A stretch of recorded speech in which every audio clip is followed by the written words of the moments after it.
مجھے زنا کرنے کی اجازت دیجیے۔ ایک نوجوان رسول اللہ صلی اللہ علیہ وسلم کے دربار میں حاضر ہوا، عرض کرتا ہے یا رسول اللہ مجھے زنا کرنے کی اجازت دیجیے۔ جب حضور کے غلاموں نے سنا تو اس شخص کو مارنے کے لیے آگے بڑھے تو میرے آقا صلی اللہ علیہ وسلم نے فرمایا کہ اس کو میرے قریب لاؤ۔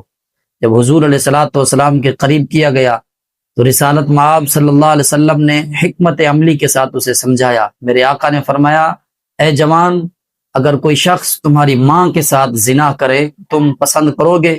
عرض کرتا ہے نہیں یا رسول اللہ۔ تو حضور نے فرمایا اسی طرح کوئی بھی شخص یہ پسند نہیں کرتا کہ اس کی ماں کے ساتھ زنا کیا جائے۔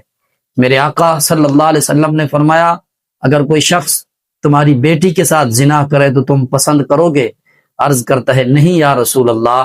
میرے آقا نے فرمایا اسی طرح ہر شخص یہ نہیں پسند کرتا کہ اس کی بیٹی کے ساتھ زنا کیا جائے۔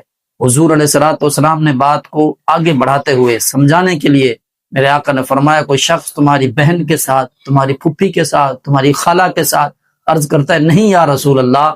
حضور علیہ الصلوۃ والسلام نے اس شخص کے لیے پھر دعا فرمائی۔ صحابہ کرام کہتے ہیں کہ رسول اللہ کی دعا کی برکت سے وہ شخص پوری زندگی کبھی گناہ کے قریب نہیں گیا تھا۔